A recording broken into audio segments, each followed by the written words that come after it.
मैं जब जोरूट को बॉल डाला था उसके पिछले ओवर में मैंने सेट किया उसको सीधा सीधा थोड़ा खींच के सीधे से आगे मैंने डाला। उस बॉल पे आपने नोटिस किया होगा मैं कोने से गया। मैंने ट्राई किया कि मैं कोने से जाके बॉल को बाहर निकाल और बॉल पड़ के जो मैंने सोचा वही हुआ एग्जैक्ट। और हैरी ब्रूक वाली गेंद दोनों इनिंग में, पहले इनिंग में जो पड़ के अंदर आई और दूसरी इनिंग में भी पड़ के अंदर ही आई। एक्चुअली में हैरी ब्रूक का काफ़ी डिफेंसिव था इस इनिंग में और वो विकेट कवर करके खेल रहा था, तो थोड़ी 2-3 ओवर मुझे कंफ्यूजन में क्या बॉल डालूँ। फिर मुझे लगा कि मैं ऊपर इसको तेज हिट करता हूँ, वहाँ से अगर बॉल कटता है अंदर तो फिर मुश्किल है, क्योंकि वो मेरे को बैकफुट पे ऐसा रेडी था, विकेट स्लो था, बॉल उतनी तेज जा नहीं रही थी। मैं वही टारगेट था कि मुझे अच्छे एरियाज में जोर से फेंकनी है, सीमिट करनी है, वहाँ से बॉल कटा अपने आप कटेगा बॉल। रस्सी जल गई लेकिन बल नहीं गया। इंग्लैंड एजबेस्टन में हार गया इंडिया से और इंडिया पहली एशियन टीम बनी है जिसने इंग्लैंड को एजबेस्टन में पेला है। लेकिन इसके बावजूद भी इंग्लिश मीडिया कुत्तों की तरह रो रहा है, माइकल वान कुत्तों की तरह रो रहा है, नासिर हुसैन वो कमेंट्री में बैठ के अपनी टीम को डिफेंड कर रहा है कि जी हमारी टीम अच्छा खेली है, इंडिया ने इंग्लैंड को एजबेस्टन में हराया। ठीक है, इससे पहले ये कारनामा किसी ने किया ही नहीं था। बड़े बड़े दिग्गज प्लेयर आए, बड़े बड़े नंबर कोच आए, बड़े बड़े कप्तान आए, लेकिन इंग्लैंड को इस ग्राउंड में टेस्ट क्रिकेट में कोई हरा नहीं पाया। ये हराया जो है गौतम गंभीर की कोचिंग में, शुभमन गिल की कप्तानी में और यंग इंडिया ने मिल के इंग्लैंड को इधर इंग्लैंड का कब्रिस्तान बनाया, इंग्लैंड को इधर दफनाया, इंग्लैंड की बैज बाल को दफनाया, इंग्लैंड का जो वो कहते हैं ना वेस्टर्न का घमंड था उसको तोड़ा। भाई आप इस हार को मानो ना, आप मानो कि हमारी टीम बुरा खेली है, आप उल्टा ये बात कर रहे हो। मैं आपको एक बात बताता हूँ, इसके बाद मैं 2-3 बड़े इंपॉर्टेंट पॉइंट्स आपको बताऊंगा जो कि इंग्लिश मीडिया इस टाइम इंडिया के ऊपर उठा रहा है, वो जरा मैं बाद में आपको बताता हूँ। जरा पहले मेरी ये बात सुन लीजिएगा, मुझे भूलना चाहिए वाली बात सुन लीजिएगा। ग्रेम स्वान, माइकल वान और केवन पीटरसन, ये इसमें कुक भी पाया जाता है। ये कुक अलेस्टर कुक बड़ा अच्छा प्लेयर था, लेकिन ये भी एकदम पट्टियों में आ रहा है आजकल, मैं देख रहा हूँ। इन सबसे जब इस सीरीज से पहले प्रेडिक्शन हुई, इन्होंने बोला तो माइकल वान ने बोला था कि इंडिया 5-0, कोई कह रहा है इंग्लैंड 5-0, कोई कह रहा है 4-0, कोई कह रहा है 3-1, मतलब इन सेंस ये कह रहे थे। और दूसरी बात, माइकल वान ने एक बड़ा घटिया स्टेटमेंट भी दिया था। माइकल वान ने बोला था कि एशेज की इससे बेहतर तैयारी नहीं हो सकती। मतलब माइकल वान ने स्टेटमेंट दिया था इस सीरीज शुरू होने से पहले, इंडिया के अगेंस्ट आप एशेज की तैयारी करो, हमारी टीम इंग्लैंड तो एशेज की तैयारी करेगी सीरीज में।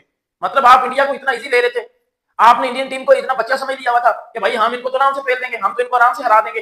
बट आप उनको उस टीम के कैलिबर का, उस टीम के लेवल का नहीं था पता कि वो टीम किधर तक जा सकती है, तो टीम कितनी बड़ी है। नो डाउट उसमें विराट नहीं, रोहित नहीं, बुमराह नहीं, बट देख लो ना, उन्होंने इन सब के बावजूद आपको उधर जाके पेला जिधर आप कभी पिले ही नहीं हो।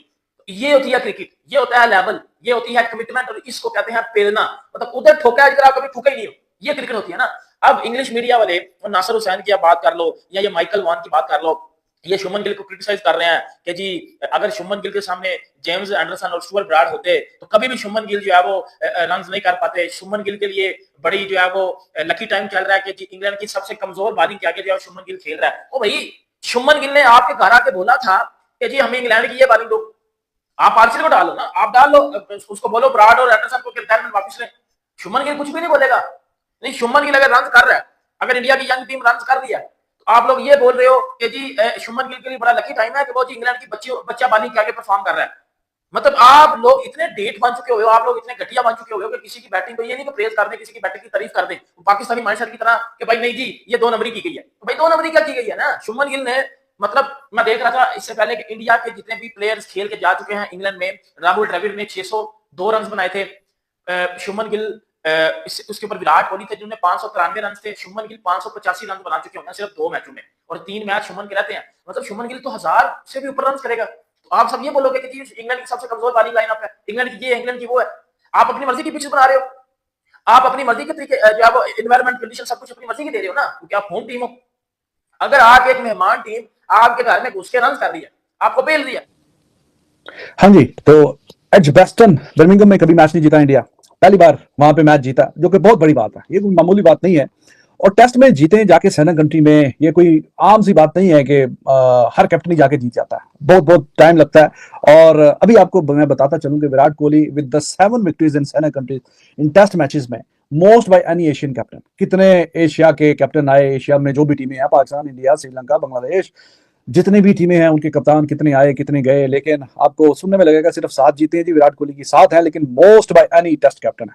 दूसरे नंबर पे फिर 4 जावेद मियांदाद की, और आगे वसीम अकरम वगैरह की 4 उनकी हैं। और फिर MS धोनी की आप देखिए, 30 मैचेस में तकरीबन कप्तानी की है उन्होंने सेना कंट्री में, और जीते आई हैं सिर्फ 3 जीते आई हैं। तो इस हवाले से ये कोई मामूली और छोटी बात नहीं है। टेस्ट जो है एलीट फॉर्मेट है क्रिकेट का, और उसमें जो जीत आती है वो बहुत ही मजेदार होती है, बहुत ही खुशगवार होती है, वो आपका मूड बड़ा रिफ्रेश कर देती है और आपको आने वाले कई सालों तक वो जीतें याद रहती हैं जो टेस्ट का मैच जीता हो। तो गिल ना सिर्फ के ये मैच जीता है, प्लेयर ऑफ द मैच भी आया और क्या ही कमाल खेला यार, खेला भी कमाल है, कप्तानी भी बेहतरीन हो गई और डिसीजन भी सारे जो एक्यूरेट हो गए और मैच भी निकाल लिया। तो बर्मिंघम जय हिंद दोस्तों, आखिरकार इंडिया ने इंग्लैंड को हरा ही दिया और क्या कमाल का गेंदबाजी किया मोहम्मद सिराज और आकाशदीप ने, मज़ा आ गया देख के। और शुभमन गिल की तो जितनी तारीफ करे उतनी कम है। कमाल का बैट्समैन, कमाल का कैप्टनशिप, हर मतलब क्षेत्र में उसने कमाल का मतलब कैप्टनशिप किया और मज़ा आ गया इंडिया का ये परफॉर्मेंस देख के। क्या लगता है आप लोगों को जो तीसरा जो टेस्ट होने वाला है उसमें क्या होगा? वीडियो अच्छी लगी तो प्लीज़ मेरे चैनल को सब्सक्राइब कीजिएगा। जय हिंद।